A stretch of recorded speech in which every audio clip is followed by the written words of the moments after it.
Kali ini Anda tentunya masih bersama kami dalam program Halo Halo Bandung, Karaos Bandung. Nah, dan untuk kali ini kami kedatangan narasumber spesial yang datang jauh-jauh dari kota Tangerang dan tentunya memiliki tujuan khusus untuk bisa berkunjung ke Bandung TV. Bagaimana kondisi pendidikan khususnya di kawasan Tangerang, kita akan berbincang langsung dengan narasumber kami pagi hari ini, yaitu Ibu Evi Resti Rahmayani, SPD MPD, selaku Kepala Sekolah dari SMK Kabupaten Tangerang. Dan tentunya ini berkaitan dengan kegiatan mereka, yaitu Industri Visit and Tour, serta prestasi sekolah juga jurusan multimedia yang ada di SMK tersebut. Kita sapa terlebih dahulu ya Aldi. Assalamualaikum, selamat pagi Ibu Evi. Apa kabarnya? Baik, Mbak. Berapa jam perjalanan dari Tangerang ke Bandung? Kami tadi berangkat jam 3, start dari sana kumpul sampai sini sekitar 3 jam 4 jam. 3 jam, lancar ya perjalanannya? Alhamdulillah lancar. Oke, ini ada banyak yang berkunjung ke Bandung TV, jumlahnya berapa? Totalnya untuk jurusan multimedia ini ada sekitar 78 siswa. 78 siswa yang hadir pagi hari ini ditambah dengan personilnya, para guru dan yang lainnya, total berapa Bu? Kemungkinan mungkin 80. 80-an ya. Tentunya ini berkaitan dengan kegiatan mereka Aldi dan juga pemirsa di rumah, yaitu Industri Visit and Tour, dan kita akan coba tanyakan ada apa di sekolah beliau dan bagaimana prestasi-prestasi dari para siswanya di sana. Aldi, ada yang mau tanyakan, silahkan. Yang pertama nih Bu, apa aja nih kegiatan untuk di Bandung sendiri selain nantinya berkunjung ke Bandung TV? Mungkin ada kegiatan lainnya? Setelah kita industrial visit ini, kemungkinan kita mau ke tempat wisatanya juga. Waduh, luar biasa ya. Setelah sekian lama kan, betul. pandemi ini, alhamdulillah kami akhirnya bisa keluar gitu. Karena PPKM sudah, kalau di Tangerang,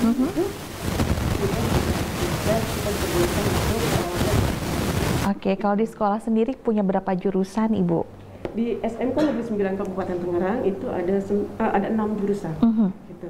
Satunya ada multimedia, kemudian OTKP, farmasi, kesehatan, kemudian teknik komputer jaringan, dan satu lagi teknik bisnis sepeda motor. Oke, ini luar biasa, jarang ada di sekolah manapun ya Bu ya. Jadi kalau untuk Anda pemirsa di rumah, apalagi yang berdomisili di Kabupaten Tangerang, bisa cari tahu informasinya lebih mendetail lagi berkaitan dengan jurusan-jurusan apa yang cocok untuk Anda sendiri, untuk saudara Anda atau adik Anda, barangkali masih bingung nanti di tahun ajaran baru mau pilih yang mana. Kira-kira Ibu yang primadona di SMK di sana apa? Salah satunya jurusan kami ini multimedia. Oke, sudah berapa lama berada di sekolah kita multimedia? Semenjak 2012. 2012. Dan alhamdulillah kemarin prestasi anak-anak sudah juara 3 tingkat Provinsi Banten untuk desain grafi ya, gitu.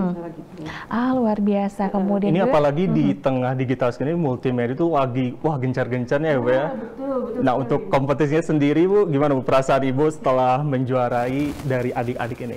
Alhamdulillah, jadi jurusan kami ini setidaknya dikenal di wilayah kami, di SMK Negeri 9. Akhirnya di sekitar Tangerang sendiri kita bisa diperhitungkan lah. Gitu. Jadi untuk lulusan-lulusan adik-adik nanti mereka untuk bekerja atau melanjutkan kuliah, insya Allah sukses.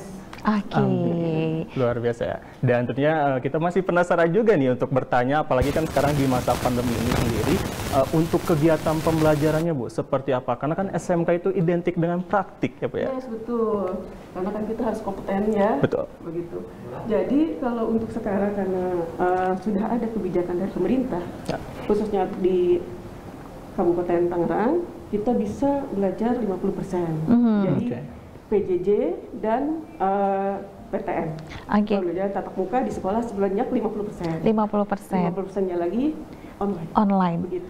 Pada saat pandemi menyerang pertama kali di tahun 2019, Ibu barangkali kita semua kaget ya, apalagi dengan dunia pendidikan. Lalu adaptasi perdana nih pada saat terjadinya pandemi khususnya untuk SMK Negeri 9 ya Bu ya, Kabupaten Tangerang, ini apa saja? Karena untuk bisa mengamankan kualitas pendidikan siswanya sendiri, kemudian bisa mengakomodir nih literasi digital, literasi apapun yang harus dibekali oleh para gurunya. Ya, otomatis para guru dan siswa harus melek teknologi ya. Jadi mereka harus bisa mengikuti teknologi apa yang sekarang ini muncul gitu. Alhamdulillah akhirnya kalau di sekolah kami tetap intinya adalah menjaga protokol kesehatan. Ketika ada pandemi, kemudian ada salah satu yang terkena, itu otomatis demi keselamatan dan kesehatan masyarakat ditutup sekolah. Steril dulu ya, Bu? Steril dulu. Sudah ada beberapa kasus demikian? Kalau untuk anak ada sekali. Kemudian kita disterilkan selama 1 minggu setelah selesai, dan itu juga kita harus koordinasi dengan dinas tempat. Dan bertahap juga ya, Bu ya? Oke, kemudian siswanya nih, kadang-kadang kita pakai Zoom, tahu-tahu siswanya off kamera, dipanggil namanya nggak ada, iya kan? Udah ketawa kan semuanya. Sementaranya gurunya sudah mempersiapkan luar biasa inovasi dan kreativitas mereka untuk bisa tetap menyampaikan materinya, siswanya diem aja pada saat dipanggil. Itu gimana siasat dari para guru yang barangkali curhat nih sama ibu kepala sekolah? Kalau untuk itu berarti kan guru tersebut harus punya strategi. Saya selalu membimbing, jangan pernah putus asa. Anak-anak semangatin. Bagaimanapun keadaan anak-anak, cari tahu kenapa sih nggak on cam. Memang ada sih beberapa masalah. Kalau misalnya di wilayah kami kebetulan kadang-kadang susah sinyal. Nah, mungkin di situ ketika ada kesulitan, bicarakan dengan wali kelas. Ketika memang tidak memiliki gadget atau komputer atau sinyal, silakan datang ke sekolah. Terbuka ya, Bu ya. Yang pasti adik-adik tetap semangat ya, Bu, untuk bisa melaksanakan kegiatan pembelajaran juga. Apalagi sekarang kita udah jalan ketiga mungkin kurang lebih di masa pandemi ini, tapi alhamdulillah pendidikan masih bisa berjalan dan tentunya adik-adik pun masih semangat untuk belajar. Dan selain itu pun tidak terlepas tadi sudah dijelaskan juga berbagai prestasinya dan juga pastinya mempunyai banyak sekali keunggulan. Tapi setelah yang satu ini, Bu, jangan kemana, tetap di Halo Halo Bandung, Karaos Bandung. Ya, masih bersama kami dalam program Halo Halo Bandung, Karaos Bandung. Dan kita punya tamu dari sebelah Tangerang yang tentunya memiliki prestasi yang luar biasa khususnya dalam bidang pendidikan. Dan kita lihat tadi bahwa ternyata antusiasme dari siswa untuk bisa berkunjung ke Bandung TV ini juga luar biasa karena memang berkorelasi ya, relate banget dengan jurusan mereka yaitu multimedia. Nah, kalau kita boleh kepo nih pemirsa, kenapa sih milih Bandung TV, Ibu? Milih Bandung TV, salah satunya mungkin sudah terkenal ya, kita satu rumpun lah, Banten dengan Jawa Barat. Betul. Gitu kan. Nah, itu kayaknya seru juga, anak-anak dibawa ke real pembelajaran. Biasanya mereka hanya melihat teori di mini video seperti itu, jadi akhirnya coba kita ke Bandung. Selain itu di Bandung kan banyak tempat wisata juga. Luar biasa. Dan berbicara SMK pasti kan tidak terlepas dari keunggulannya, Bu ya. Nah, untuk keunggulan di SMK Kabupaten Tangerang sendiri, ini apa aja yang bisa di-share atau dibagikan ke kita semua? Kalau di khususnya sekolah kami, ini ada di multimedia. Kebetulan kemarin kami menjuarai LKS tingkat provinsi. Di Banten kita juara 3. Kalau untuk tingkat kabupaten kita juara 1. Nah, jadi memang udah punya nama dan kemudian adik-adiknya pun sudah terlatih barangkali demikian. Dan tentunya nanti juga ini dipersiapkan untuk industri pekerjaan ataupun nantinya berkarya terutama ya. Apalagi kan sekarang digital lagi naik-naiknya. Lagi naik daun banget kan ya. Betul sekali. Mungkin ada yang jadi YouTuber di sini. Ada yang jadi editor juga. Ya, pasti kita berharap sih adik-adik semua di sini bisa sukses nanti ke depannya. Amin. Ya. Guru-guru jurusan juga sih sebenarnya, ada kaprofnya, ada guru-guru produktif yang selalu membimbing dan membina mereka khususnya untuk kompetensi multimedia itu sendiri. Dan pasti tidak terlepas, Bu, dari yang namanya kan sebuah tantangan, apalagi di masa pandemi ini, dari untuk gurunya sendiri tantangan yang paling berat itu di masa pandemi mengajarkan adik-adik ini seperti apa, Bu, tantangannya? Kalau tantangan mungkin ya tadi, kalau pembelajaran sometimes kalau PJJ gitu kan Ketika online itu yang sulit anak-anak untuk on cam seperti itu ketika pembelajaran. Tapi itu bisa diatasi lah oleh guru. Bagaimana mereka menekankan disiplin. Jadi jika kamu tidak on cam atau tidak mengikuti, maka akan ada punishment seperti itu. Waduh.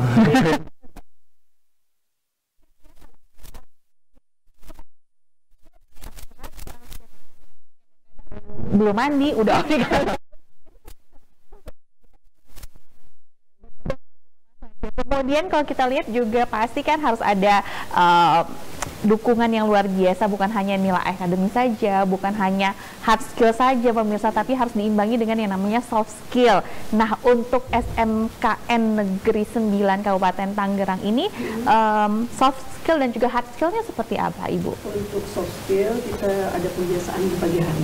Apa itu, Bu? Jadi setiap hari Senin misalnya kita mengadakan upacara, tetapi sebelum masuk jam 7 pagi, sudah menyambut siswa-siswa yang sudah siap sedia untuk belajar. Gitu. Setiap pagi guru-guru sudah berbaris rapi.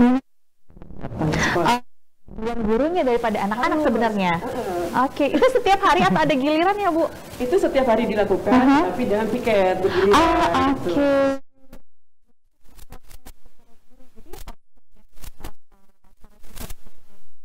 Harus malu ya, Bu ya? Kan guru tauladan bagi siswanya. Betul sekali. Kemudian ada kompetensi-kompetensi lain untuk pendamping mereka lulus nanti?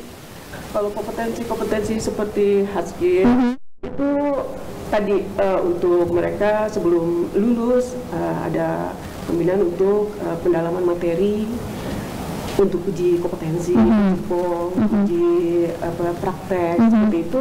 Nah, itu nanti diserahkan kepada jurusannya. Oke. Gitu. Sejauh ini sudah dilaksanakan, Bu? Sudah. Kita sudah melaksanakan itu, dan insya Allah kemarin sudah kompeten semua. Oh, luar biasa. Langsung diterjunkan ke dunia industri. Untuk lulusan SMK itu kan ada 3, Mbak. Jadi mereka bisa BMW, jadi bisa bekerja, atau bisa melanjutkan, atau berwirausaha. Berwirausaha tadi salah satunya mungkin menjadi YouTuber. Gitu kan. Nah, untuk anak-anak juga silakan jika ingin melanjutkan, mangga. Kita juga guru BP selalu siap sedia ketika universitas negeri seperti itu. Jadi kesempatannya sangat terbuka lebar ya, Bu. Untuk SMK bisa kuliah sambil kerja, itu lebih bagus lagi. Nah, untuk perbandingan sendiri, Bu, kalau misalnya berbicara lulusan tahun kemarin, ini apakah lebih banyak yang melanjutkan kuliah, pekerjaan, atau mungkin tadi pilihan yang ketiganya ada berwirausaha?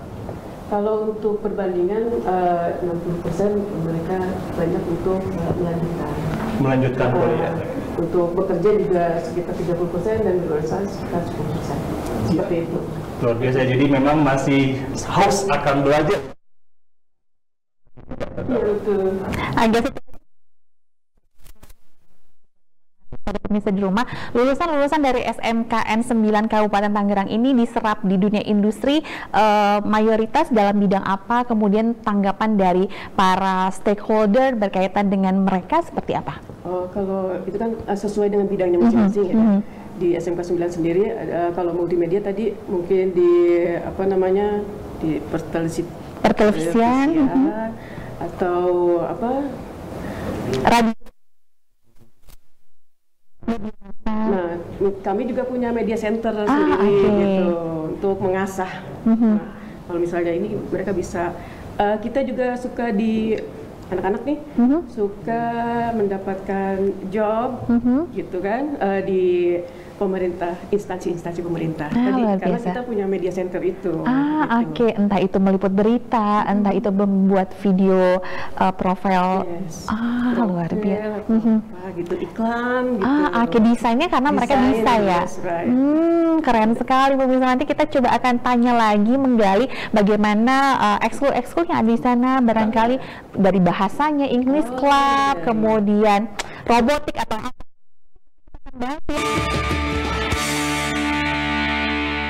Ya, kita masih berbincang dan mengenai dunia pendidikan. Tadi sudah sempat dibahas mengenai ekstrakurikulernya atau ekskulnya. Pasti ini menjadi daya tarik sendiri, kan ada akademik dan juga non-akademik. Nah, untuk ekskulnya sendiri nih, seperti apa nih? Ekskul kita banyak, Ya. ada ekskul tadi bahasa, English Club, kita punya English Club, and then Japan, itu kan bahasa Jepang juga kita punya. Kemudian Paskibra. Itu sudah lumayan juga berprestasi. Gitu. Kemarin Paskibnya aja kita juara di kabupaten Lipian 1. Wow. Jadi tetap seimbang ya Bu antara akademik dan juga non akademiknya. Jadi hard skillnya dapat dan juga soft skillnya juga dapat. Luar biasa. Itu memang harus balance ya. Itu harus seimbang ya Bu ya. Oke. Nah, untuk jam pelajarannya sendiri Bu, ada adaptasi juga kan di tengah pandemi ini yang biasanya mungkin belajar sehari berapa jam kurang lagi Bu? 8 jam. Ada pengurangan atau misalnya masih kalau tetap? untuk kemarin, untuk saat ini masih 50% dari misalnya 4 jam hanya 2 jam pelajaran saja. Seperti itu. Karena menyesuaikan dengan kondisi ya. Untuk target pembelajaran untuk tahun ajaran baru nanti kita sudah 100% kita PTM. Indonesia sudah bebas ya, bebas COVID lah gitu kan. Untuk pembelajaran itu. Kalau untuk kompetensi siswa inginnya lebih meningkat dari yang sekarang. Bisa go internasional, go nasional seperti itu. Gitu. Untuk para gurunya sendiri? Kalau untuk para guru kebetulan kan sudah banyak yang jadi asesor juga, gitu kan. Jadi setiap tahun pun mereka juga seperti silang gitu. Tahu kondisi sekolah kami dengan sekolah di luar sana seperti apa. Kalau misalnya ada hal-hal baru di luar sana bisa dibawa untuk kebaikan sekolah, why not? Gitu.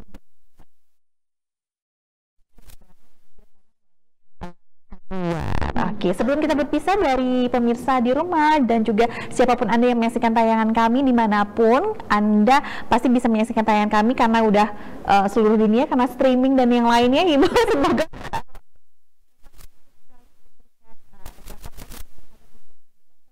Ibu ketawa tadi. Ibu, satu ajakan untuk pemirsa yang menyaksikan tayangan kita hari ini seperti apa? Tetap semangat, apapun keadaannya, tetap semangat menggali ilmu dimanapun kita berada. Untuk siswanya, pokoknya kalian harus be the best ya. Selalu semangat, ikutin pelajaran dengan baik, baik di sekolah maupun di luar seperti ini. Oke, Ibu terima kasih banyak sudah memilih Bandung TV untuk bisa sharing informasi di sini dan juga melihat keberadaan dunia profesionalisme seperti apa melalui Bandung TV. Kita tunggu kunjungan-kunjungan berikutnya dan tentunya dengan kondisi yang sudah berbeda dari pandemi tentunya Ibu. Sehat selalu untuk Ibu dan juga teman-teman di sekolah dan juga para siswa yang sudah hadir di sini. Dan satu lagi kami ucapkan terima kasih lagi yang tak terhingga untuk kepercayaannya. Dan Aldi, sepertinya ini penghujung dari acara kita ya. Dan untuk Anda pemirsa di rumah, jaga terus kesehatan Anda, selamat menjalankan aktivitas dan selamat mempersiapkan ibadah Ramadan Anda. Saya Krisanti pamit. Dan saya Salma Renaldi pamit. Sampai jumpa lagi di Halo Halo Bandung. Karos Bandung.